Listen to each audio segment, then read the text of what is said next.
মৰমৰ ছাত্ৰ ছাত্ৰীসকল, আজি আমি অসম জাতীয় বিদ্যালয়ৰ ৩য় শ্ৰেণীৰ নতুন গণিতৰ অনুশীলনী ৬ৰ গড় ১ নম্বৰত থকা অংকখিনি আলোচনা কৰিম। ১ নম্বৰ প্ৰশ্ন চোৱা কি আছে, তলৰ ভগ্নাংশৰ দশমিক ৰূপত লিখা। কি কৈছে, তলত ভগ্নাংশ দিয়া আছে, এইবিলাকক কেনেকৈ লিখিব লাগে, দশমিক ৰূপত। ক নম্বৰটো চোৱা কি আছে, ইয়াত আছে 10/8, হয়নে নাই? ভগ্নাংশৰ কি চাবা তুমি, ইয়াত কি থাকে ভগ্নাংশত, এটা লব এটা হৰ, ওপৰটো কি বুলি কয় লব, তলতটো কি বুলি কয় হৰ। এনেকুৱা থাকিলে যদি দশমিক ৰূপত প্ৰকাশ কৰিব লাগে তেনেহ'লে কেৱল আমি হৰটো চাম।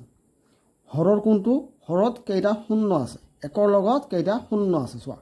ইয়াত একৰ লগত কেইটা শূন্য আছে, এটা, গতিকে কি হ'ব, এক ঘৰ পিছত দশমিক হ'ব। এক ঘৰ মানে 8টো লিখিলোঁ, এইটো 8টো কি হ'ল এক ঘৰ, ইয়াত এটা দশমিক বহাই দিম, হৈছে। দশমিকটো বহাই দিয়াৰ দশমিকৰ আগত এটা শূন্য বহাই দিম। এইটো কেনেকৈ মাতিম, 0.8 বুলি, বুজি পাইছা? গ নম্বৰটো চোৱা কি হ'ব, ইয়াত আছে 10/9, ইয়াত কি আছে আমাৰ, হৰত কি আছে, একৰ লগত এটা শূন্য, এইটো একে, এক ঘৰ পিছত দশমিক হ'ব। ইয়াত কি লিখিম, 9, এইটো এটা সংখ্যা, ইয়াৰ আগত দশমিক বহাই দিলোঁ, ইয়াত কি দিম, এটা শূন্য, হ'ল। এইবাৰ চোৱা নম্বৰটো। নম্বৰত কি আছে, ইয়াত আছে 100/25, আমাৰ লবত কি আছে 25, হৰত আছে 100, তলতটো হৰ হয় নে নাই, হৰত আছে 100। ইয়াত চোৱা একৰ লগত কেইটা শূন্য আছে, দুটা শূন্য আছে, তেনেহ'লে কি কৰিম আমি, দুঘৰ পিছত তুমি প্ৰথমে কি কৰিবা, 25টো লিখি লোৱা, ওপৰত লবত কি আছে এইটো লিখি লোৱা, লিখি ল'লোঁ। এইটো এক ঘৰ, এইটো 2 ঘৰ, তেনেহ'লে 2 ঘৰ আগত দশমিক, হ'ল। আগত এটা কি দিম, শূন্য বহাই দিম। এইটো কেনেকৈ মাতিম, 0.25 বা 0.25, হ'ল।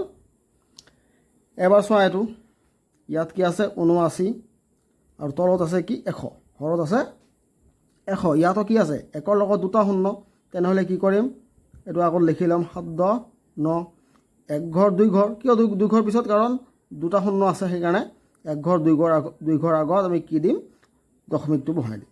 ইয়াৰ আগত এটা কি শূন্য বহাই দিম, হ'ল। বুজি পাইছা তোমালোকে?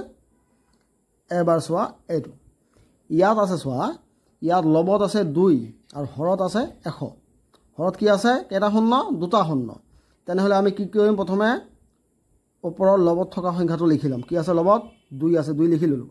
কিন্তু চোৱা ইয়াত কি আছে, দুটা শূন্য আছে, তেনেহ'লে কি হ'ব, দশমিক দুটা সংখ্যা আগত বহিব। ইয়াত কেৱল এটাহে সংখ্যা আছে, 2টো এটা সংখ্যা হয় নে নাই, এটা সংখ্যা আছে, তেনেহ'লে কি কৰিম, ইয়াৰ আগত এটা শূন্য বহাই দিম। শূন্য বহাই দিয়াতে কেইটা হ'ল, এটা দুটা, তেনেহ'লে ইয়াত দিম শূন্য, দশমিকটো ইয়াত বহাই দিম, আৰু ইয়াৰ আগত এটা শূন্য বহাই দিম। বুজি পাইছা তোমালোকে?